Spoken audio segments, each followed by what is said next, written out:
Nos invités avec vous, Christine Boutin, bonsoir, présidente du Parti chrétien-démocrate, David Assouline qui est avec nous sur le plateau, bonsoir, sénateur de Paris, porte-parole du Parti socialiste, avec nous Xavier Bongibaud, bonsoir. Vous êtes président de Plus Gai sans mariage et porte-parole de la Manif pour tous, cette manifestation donc contre le mariage homosexuel. On rappelle à nos téléspectateurs, ce sera dimanche prochain, 13 janvier. Alors je précise que vous êtes contre le mariage homosexuel alors que vous êtes vous-même homosexuel. Et vous êtes par ailleurs aussi, je précise, militant UMP. Non, ancien adhérent. Ancien adhérent à l'UMP. Et athée également. Nicolas Gouguin, bonsoir. Vous êtes porte-parole de Inter-LGBT, l'interassociative lesbienne, gay, bi et trans. Alors, je vous le disais, Éric Delabarre, le secrétaire général de l'enseignement catholique, voulait débattre du mariage gay à l'école. Écoutez tout de suite la réponse de Vincent Peillon, le ministre de l'Éducation, était ce matin chez nos confrères de RTL. Certains petits esprits veulent là encore prendre les enfants en otage d'un débat d'adultes. Non. Ma responsabilité de ministre de l'Éducation, c'est de ne pas importer dans l'école des débats qui sont des débats qui doivent avoir lieu dans la société. Christine Boutin, on sait, vous êtes contre le mariage homosexuel. Quelle est votre position concernant le débat sur le mariage homosexuel à l'école? Est-ce que vous êtes pour ou contre? Je pense que si nous étions dans une société idéale, ça ne devrait pas avoir lieu, ce débat à l'intérieur de l'école. Mais nous ne sommes pas dans une société idéale. Et là, je ne fais pas de procès d'intention politique, c'est la réalité humaine. Aujourd'hui, le débat sur le mariage homosexuel est rentré vraiment dans la société. Tous les enfants, naturellement, se posent la question et posent des questions à leurs enseignants. Donc je crois que, de fait, il est normal qu'il y ait ce débat.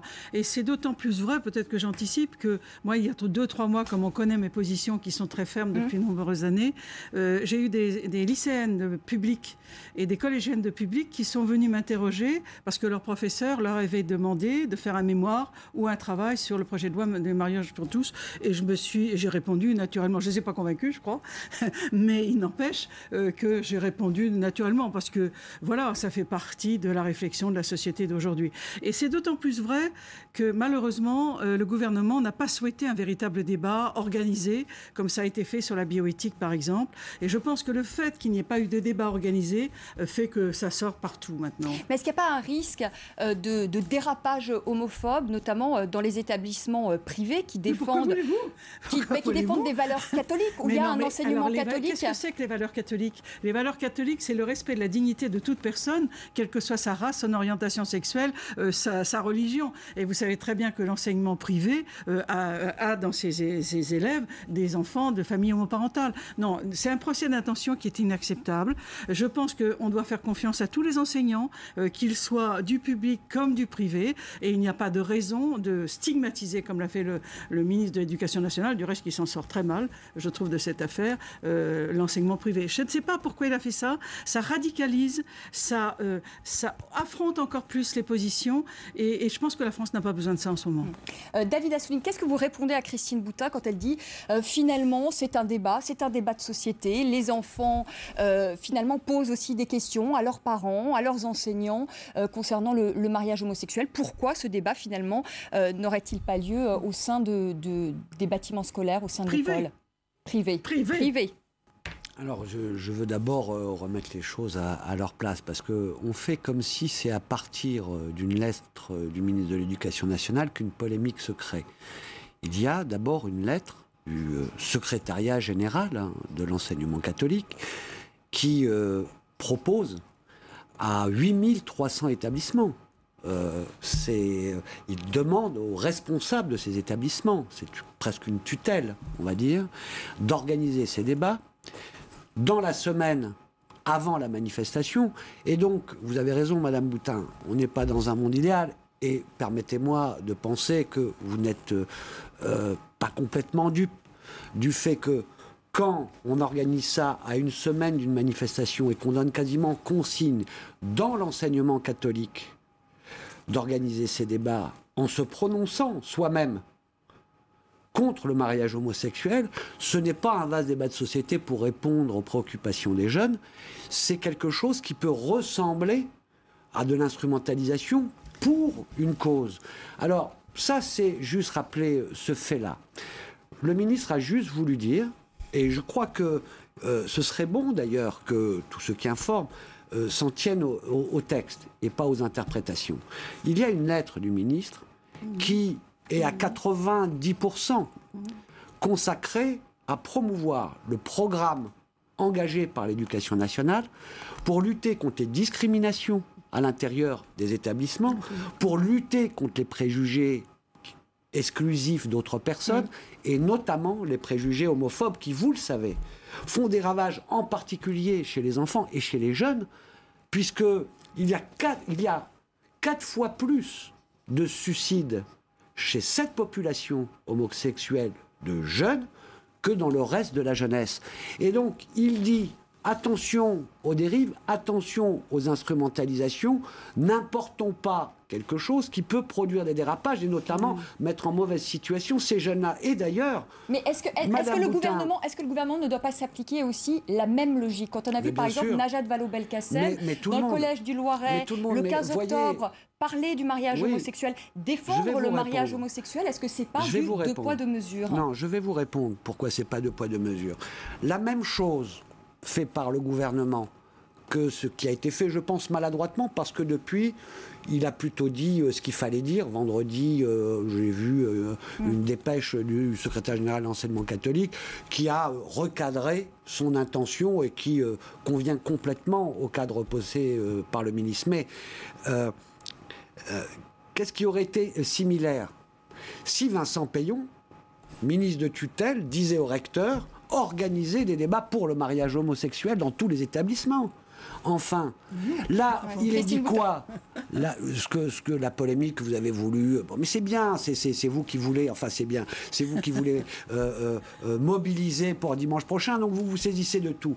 Mais Najat Vallaud-Belkacem, en octobre, et justement dans le cadre de cette sensibilisation des jeunes aux préjugés homophobes, contre les préjugés homophobes, est invitée dans un collège. Dans un collège. Alors que public. Là, dans un collège public, elle est invitée. Au collège du Loiret, c'est le 15 octobre. Et elle parle de ce qu'il faut. Bon, excusez-moi, la lutte contre le racisme ou la lutte contre l'homophobie, j'espère quand même que ça fait partie des programmes laïques d'enseignement. Mais là, elle vante, Xavier... Juste, je finis là-dessus. Et une question lui est posée sur cette question du mariage. Elle donne son point de vue. Point à la ligne. Et ce n'est pas l'organisation des débats partout. Les autres ne pourraient pas donner leur point de vue. Ceux qui ne partagent pas ça. Ce n'est pas comme ça que ça s'est passé. Allez, Xavier Bongibaud. Je pense que tout de manière... Xavier Bongibaud, alors vous, je le dis, vous êtes contre le mariage homosexuel, mais vous êtes pour un débat au sein de l'école. Tout à fait, je le pense, au sein de l'école et notamment au sein de l'école privée, puisque, que je le sache, il y a encore la liberté d'enseignement en France. On n'est jamais revenu dessus. Dans l'école privée, il y a la liberté d'enseignement. Même s'il y avait une volonté d'orienter le débat, il y a une liberté d'enseignement. Vous savez qu'il y a des fonds publics de la République. 7 milliards d'euros, je le dis pour nos téléspectateurs, 7 milliards d'euros de fonds publics. Le cadre républicain doit être respecté. Mais à partir du moment où ce sont des débats, c'est bien des débats qui ont été réclamés. C'est pas une propagande totalitaire, ce sont bien des débats. Je ne vois pas un problème dans le fait de développer ce débat. Et quand on parle de la lutte contre l'homophobie, oui, il faut lutter contre l'homophobie. C'est d'ailleurs l'un des objets de notre manifestation du 13 janvier. C'est un des mots d'ordre, la lutte contre l'homophobie. Qu'est-ce qu'on fait dans l'enseignement privé d'ailleurs? Ne serait-ce que par la levée du soupçon d'homophobie sur la majorité des manifestants qui s'opposent à ce projet de loi. Nous ne portons pas un regard sur l'homosexualité, nous portons un regard sur un projet de loi. Et en ce qui concerne le suicide de jeunes homosexuels, je suis tout à fait d'accord, c'est dramatique et d'ailleurs il est même croissant avec le débat qui s'est ouvert. Mais parce qu'on parle plus d'homosexualité qu'avant ce débat. Et je ne pense pas que ce soit spécialement le regard de la société... Qui les stigmatise aujourd'hui. Qui les stigmatise, certainement pas moi et certainement pas les deux mouvements que je représente. Et il y a certes un nombre croissant de jeunes homosexuels qui se suicident et c'est dramatique, mais je pense qu'il faut avoir une réflexion en profondeur et ne pas penser que ce soit le regard de la société qui les pousse à le faire, mais le regard qu'ils ont sur la société avec laquelle ils ne se sentent pas en accord et donc avec l'hétéronormation de la société. Nicolas Gouguin, on ne vous a pas entendu encore, porte-parole d'Inter-LGBT. Alors, je pense que la lutte contre l'homophobie... Vous êtes pour ou contre un débat sur le mariage homosexuel à l'école? Déjà, je suis très content que Christine Boutin reconnaisse qu'il y a un débat qui traverse toute la société, puisqu'elle a l'air de réclamer depuis plusieurs mois qu'il y a un débat qui a lieu. Je regrette. C'est pas grâce au gouvernement. Laissez-moi terminer. Quand même. J'en profite pour dire que nous n'avons pas beaucoup vu les membres de l'opposition participer aux auditions parlementaires qui sont déroulées pendant plus d'un mois et demi. Mais vous savez très bien que c'est pas la commission des lois. Et vous savez très bien comment... Non, ne me prenez pas là-dessus parce que je vais vous expliquer comment ça fonctionne. Du reste, M. Assouline pourra le confirmer. Le rapporteur, c'est pas obligatoire que les parlementaires soient présents. Nicolas Gouguin, alors, votre point de vue sur le débat, oui ou non? Ces familles et de participer au débat à ce moment-là. Par contre, ça a été fait dans le secret du cabinet, comme pour certaines personnes qui ont été auditionnées par M. Binet dans le secret du cabinet. Qu'on revienne, si vous voulez bien, au débat. Nicolas Gouguin, s'il vous plaît, le débat concernant le mariage homosexuel à l'école, est-ce que vous êtes pour ou contre? Je pense que la question de l'homophobie, c'est pas la lutte contre l'homophobie, c'est pas un slogan incantatoire. Il suffit pas de dire qu'on est contre l'homophobie pour dire qu'on lutte effectivement contre l'homophobie. Et moi, j'attends toujours les propositions qui sont faites pour lutter contre l'homophobie de la part de ceux de la manif. Mais à l'école, est-ce qu'il faut débattre à l'école du mariage homosexuel? Oui ou non? Ça fait des années qu'il y a des actions de lutte contre l'homophobie, de sensibilisation contre l'homophobie. Je pense qu'il faut qu'elles continuent de se développer. Comme Christine Boutin, j'ai été interrogée par des élèves depuis 2 ans d'ailleurs, depuis que je suis porte-parole dans le cadre des TPE, dans le cadre des discussions qu'il y a à l'éducation civique, juridique et sociale. Ce sont des débats qui arrivent dans le cadre des discussions. Bien sûr, ces discussions transpirent dans toute la société. Simplement, là, on ne parle pas exactement de la même chose. On ne parle pas de la même chose. On ne parle pas de la même chose. Pourquoi Monsieur le ministre ne veut pas que ça soit dans le privé? Vous savez qu'on ne parle pas de la même chose. Là, il s'agit d'organiser des débats. Et entre répondre à des questions, avoir un débat qui est organisé par des élèves, finalement, qui eux-mêmes portent les questions, et là, organiser ceux des débats... ils étaient mandatés par leurs professeurs. C'est normal, du reste. C'est normal. Mais organiser des débats... Mais est-ce qu'il y aura c'est orienté vers ça. Vos débats, donc donnez vous-même... Regardez ce qui s'est passé avec Mme Belkacem. Effectivement, ce que vous avez dit est juste. Elle est venue pour lutter contre l'homophobie. C'est tout à fait bien. Dans le privé, il y en a la même chose. Mais on lui a posé la question sur le mariage. On va l'écouter. Et elle a donné son avis. Elle a donné en effet son avis, David Assouline. Elle a donné son avis, David Assouline. Elle a donné son avis. On écoute tout de suite Najat Vallaud-Belkacem. C'était donc le 15 octobre au Collège du Loiret. Ça va permettre plus d'épanouissement, plus de liberté, plus d'égalité dans la société. Il faut comprendre ça comme une avancée. Voilà. David Assouline, elle donne son avis. Elle défend le mariage homosexuel. Donc finalement, pourquoi... Attendez, mais je viens de vous dire les choses de façon très claire. Il s'agit là d'une lettre où on demande... On donne une directive aux chefs d'établissement de 8300 établissements, sans faire d'ailleurs la distinction en plus entre école primaire, collège et lycée. Imaginez ces débats en primaire, d'organiser à la veille d'une manifestation, tout en se prononçant contre le mariage homosexuel, des débats. Donc ce n'est pas la même chose. Là, très franchement, Madame Boutin serait invitée dans le même cadre. Mais bien sûr. Ça lui donnerait l'occasion pour une fois de dire tout le mal qu'elle pense de l'homophobie dans un établissement. Ce qu'elle a rarement fait. Et qu'un élève lui pose une question. Arrêtez de m'interrompre. Attendez, David Assouline et ensuite à vous, Christine Boutin. Je poserai une question à Madame Boutin dans ce cadre-là sur sa position sur le mariage, qu'elle la donne et qu'on passe à autre chose, ne poserait aucun débat dans ce pays public. Quand on demande à 8300 établissements d'organiser cela, c'est pas de même nature, c'est une instrumentalisation possible de l'école pour une opinion politique qui en plus, mal utilisée, mal interprétée, parce que c'est aussi cela le souci du ministre, il a été saisi de cas où ces débats dérapent et malgré vous, il y a, et vous le savez, il y en aura dans votre manifestation, mais il y a aussi dans ceux qui sont contre le mariage homosexuel, il y a des gens qui disent n'importe quoi. Vous ne pouvez pas laisser dire n'importe quoi sur une manifestation dont je suis le porte-parole. Je vois sur Twitter tous les jours des gens qui appellent à cette manifestation, mais qui profèrent des propos homophobes, outranciers. Et je vois que Civitas sera la manifestation. Qualificatif, injurieux, nous regarderons cette manifestation dimanche. Je m'engage à ce qu'il n'y ait aucun propos homophobe, extrémiste et traditionnaliste sur la manifestation organisée par la Manif pour tous. Comment nous avons 15 000 volontaires, des jeunes bénévoles qui assureront tout sera filtré. Il n'y aura aucun dérapage parce que nous avons une ligne politique claire et on ne peut pas laisser dire que l'intolérance vient de notre côté, quand depuis que je prends la parole au mois de septembre sur ce sujet-là, j'en suis à 15 menaces de mort, j'en suis à 8 agressions et 3 appels au viol sur Internet.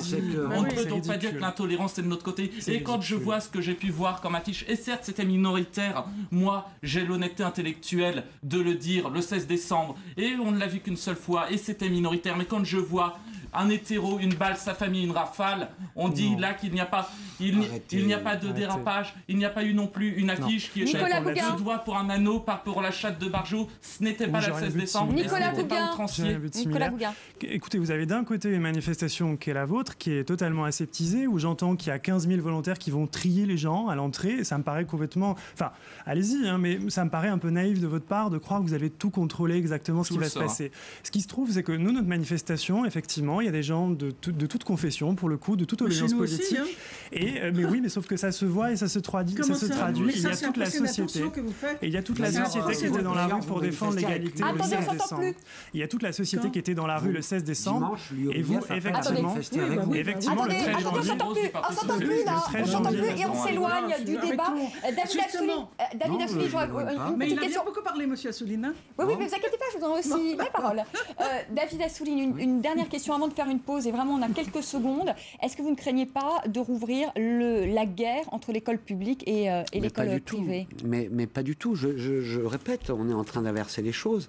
Il y a une lettre du secrétaire général de l'enseignement catholique, c'est comme cela que les choses ont commencé. Et il y a un ministre qui dit à tout le monde, donc y compris à l'école publique, il dit qu'il faut lutter contre les préjugés homophobes et qu'il n'est pas bon d'importer les directives, les positionnements, les instrumentalisations pour une manifestation dans les écoles, qu'elles soient privées ou publiques. Et je pense que tout le monde devrait se satisfaire. Oui, bien sûr. Des valeurs catholiques. Non, mais il y a aussi un enseignement catholique aussi quand on choisit. Moi, je suis pas là pour la langue de bois. Mais c'est quoi Allez, il y a des catholiques, mais les catholiques, il y a des catholiques qui sont pour le mariage homosexuel. C'est pas une valeur catholique que d'être contre le mariage gay. Mais pas du tout. Monsieur Assouline. Il s'agit du mariage civil. Vous ne pouvez pas dire qu'il n'y avait pas de mariage religieux. Christine Boutin, un dernier mot. Que le mariage religieux soit ce qu'il soit. La République serait vraiment malvenue de venir dire ce que doit être ce mariage religieux.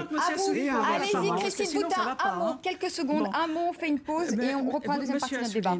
Franchement, arrêtons, on est là sur un plateau pour parler en vérité. Bien sûr. La lettre à laquelle vous faites allusion du responsable de l'enseignement privé, elle est d'il y a plus d'un mois. Monsieur le ministre de l'Éducation nationale, si c'était un drame si important comme vous le dites, a mis plus de 3 semaines pour envoyer cette lettre juste la semaine de la fameuse manifestation qui rassemble tout le monde. Non, il l'a fait la semaine dernière. Il a fait la semaine dernière. Parce que c'est la rentrée, là. Non, mais il n'était pas en vacances. On a entendu que le gouvernement était au travail tout le temps. Donc il a mis 3 semaines pour répondre à un acte aussi grave que celui que vous semblez soutenir. Ça ne tient pas la route. Il a rappelé des principes. On fait une pause. de l'enseignement privé. On fait une pause. On se retrouve pour la deuxième partie de notre débat consacré ce soir à la polémique sur le mariage homosexuel. Avec cette question, n'y a-t-il pas une récupération politique? Et puis une autre question, est-ce que la gauche est cathophobe? Eh bien, certains posent aujourd'hui la question et nous poserons la question à David Assouline dans un instant. À tout de suite. La deuxième partie de notre débat consacrée ce soir à la polémique sur le mariage homosexuel. Une polémique qui rebondit à 6 jours d'une grande manifestation contre le projet de loi. Ce sera dimanche prochain. Vincent Peillon, le ministre de l'Éducation, estime que c'est une faute d'en parler à l'école. C'est ce que voulait faire le secrétaire général de l'enseignement catholique, Éric Delabarre. Alors, n'y a-t-il pas aujourd'hui une récupération politique de la part de l'opposition? Eh bien, on va tout de suite écouter Valérie Pécresse. C'était ce matin sur Europe 1. Je crois qu'aujourd'hui, François Hollande commet une grave erreur, celle de gouverner par le clivage, celle d'opposer systématiquement des Français aux autres Français. Alors, il y a eu les riches, qui étaient des mauvais Français, il y a eu les chefs d'entreprise, maintenant, il y a les catholiques. Eh bien, je suis désolée de dire que quand on veut faire passer des grands projets de société, quand on veut gouverner une France qui est marquée par la crise, qui souffre du chômage, qui souffre d'une crise identitaire très forte, on ne gouverne pas en opposant certains Français aux autres Français. On essaye de gouverner par le consensus. Christine Boutin, vous irez manifester dimanche ? Je n'étais pas à la manifestation du 17 novembre dernier, mais je serai le 13, effectivement. Oui, et est-ce que vous ne pensez pas aujourd'hui qu'il y a récupération politique, notamment du côté de l'UMP, qui est plutôt mal en point, c'est le moins qu'on puisse dire aujourd'hui. On sait que Jean-François Copé ira à cette manifestation. Écoutez, et que c'est l'occasion peut-être de faire une démonstration de force, de redonner un peu vigueur à ce mouvement qui est à plat. Très sincèrement, on peut faire les procès d'intention qu'on veut, mais je ne crois pas du tout qu'il y ait cette volonté chez Jean-François Copé.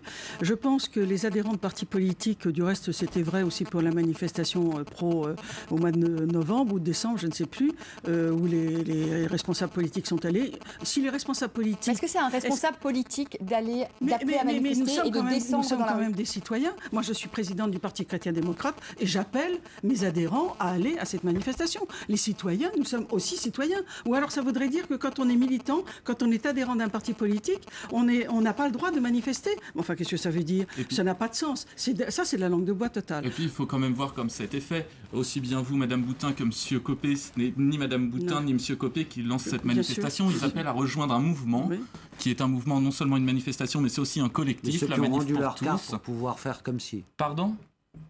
Rendu leur carte, je n'ai absolument pas rendu ma carte, j'ai dit que je ne l'avais pas renouvelée. Ouais. C'est absolument différent.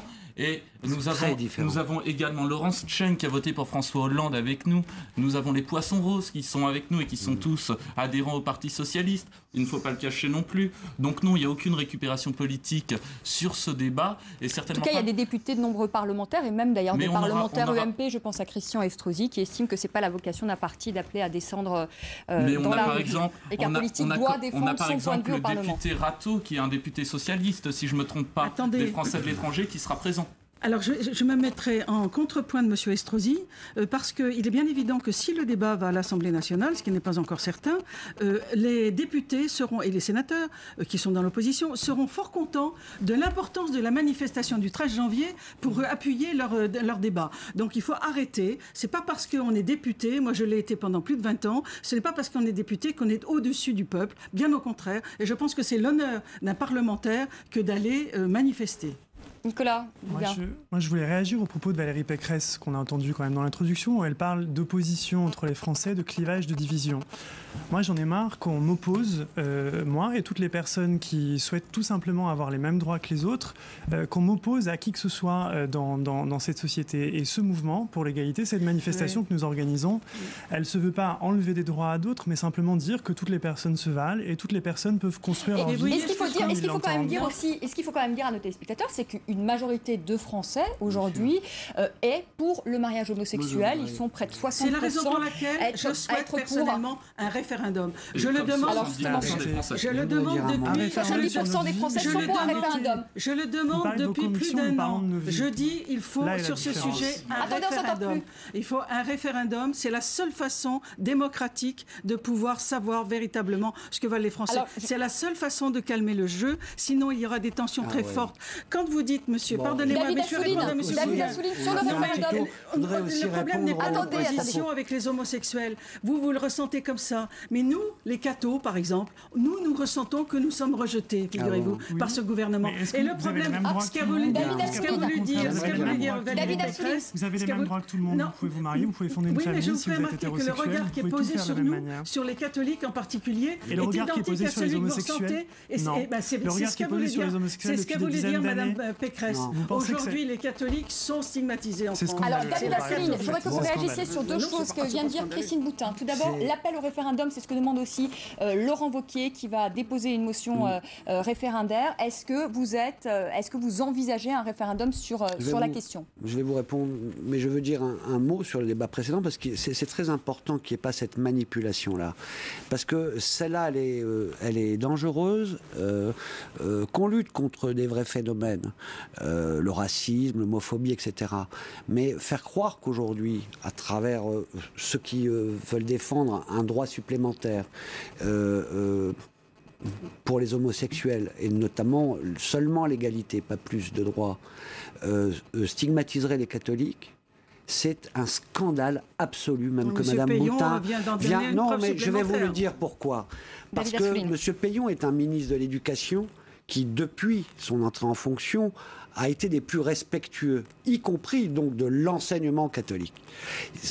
Sa première sortie comme ministre a été devant les parents d'élèves de l'enseignement catholique, de l'enseignement privé, et qu'il entretient tout à fait, vous pourrez le vérifier, des bonnes relations à partir de principes clairs avec l'éducation, avec l'enseignement privé.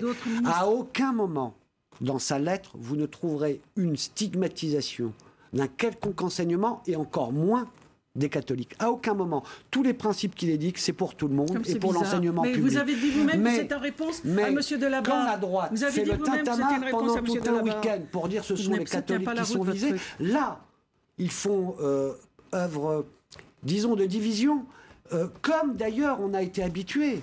Sous le règne de Nicolas Sarkozy, monter les Français les uns contre les autres, c'était vraiment à tout va. Donc vous ne trouverez pas, madame, David Assouline, pour dire qu'il y a des homosexuels qui sont catholiques.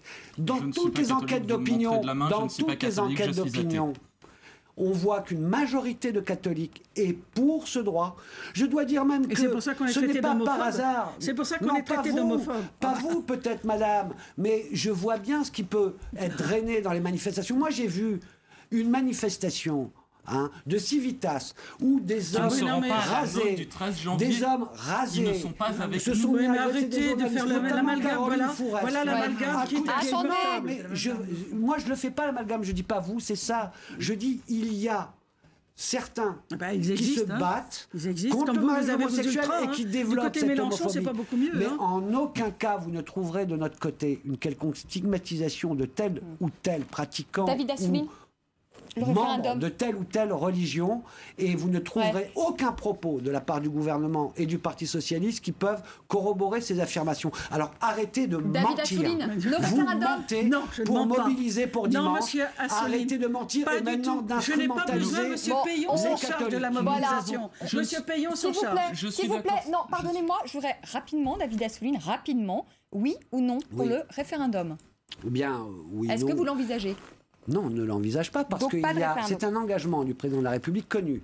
C'était l'engagement 31, c'était écrit et on a voté en connaissant les choses. La PMA, tout ça, c'est prévu. Deuxièmement, la GPA, le débat a largement lieu, et dans la société et dans les médias, la preuve encore aujourd'hui, et aussi les auditions multiples des ministres, des assemblées. Je veux juste dire à Madame Boutin qu'il n'y aura pas d'urgence déclarée sur cette loi.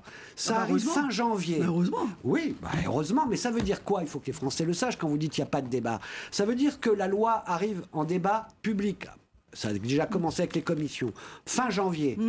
Qu'une fois que c'est adopté à l'Assemblée, ça vient au Sénat. Bien sûr, et qu'on prend le temps. Donc il n'y aura pas de directive pour dire arrêter. Pour le Pax. Ensuite, ça repartira et ça reviendra puisqu'il y aura 2 lectures. Oui, bien sûr. Et donc, on ne peut pas envisager avant le mois d'avril cette adoption. Eh bien, je dis que ce débat aura lieu. Il a lieu de façon conséquente. Il a lieu devant les Français. Pourquoi? Écoutez, vous voulez qu'on fasse des référendums sur tout? Ça nécessiterait aussi une modification. C'est le texte le plus fondamental et tout le monde est d'accord pour le dire. Sérieusement que dans l'état actuel de la société et de ses préoccupations, un tel débat aurait plutôt tendance à pacifier? Vous pensez vraiment ça? Que c'est la façon de pacifier la société? De toute façon, vous n'allez pas le pacifier. Je vous assure, il n'y avait absolument aucune urgence à mettre ce texte en urgence. Enfin, dans les premiers textes. Quand ils s'aiment, le mariage, c'est pas l'amour. Ça met le mariage n'est pas l'amour.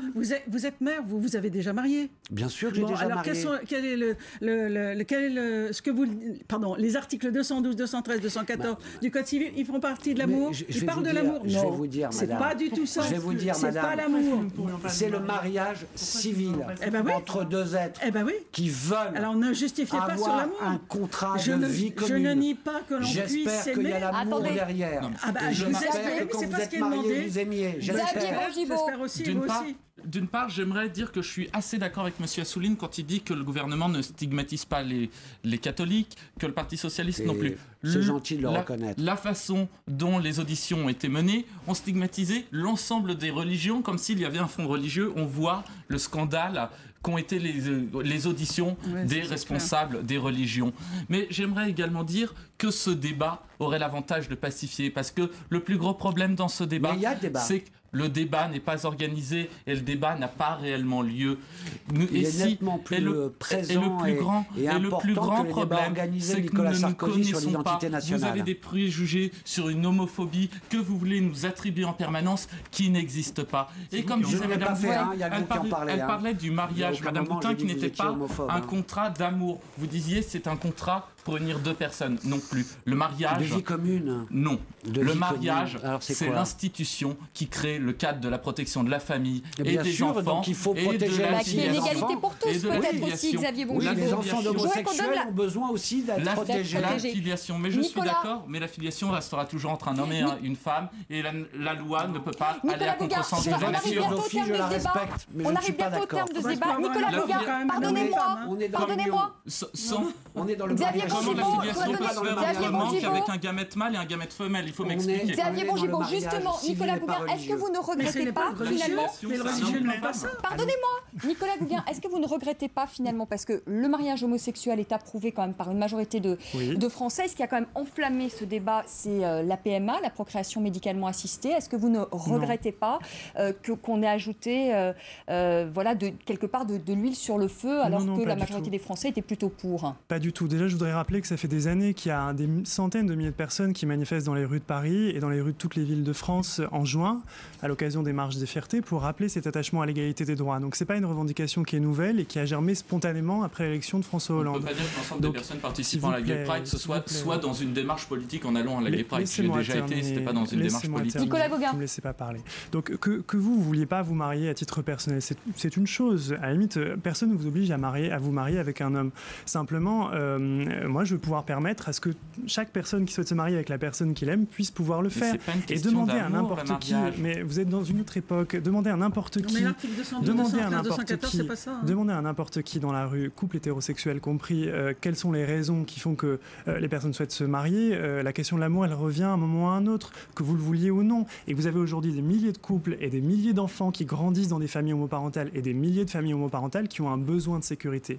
Vous parlez de division des Français. Moi, je parle de sécuriser toutes les familles et de sécuriser tous les couples. Et à un moment donné, avoir un besoin de sécurité. David Assouline, je dois vous poser une question qui arrive bientôt au terme de ce débat.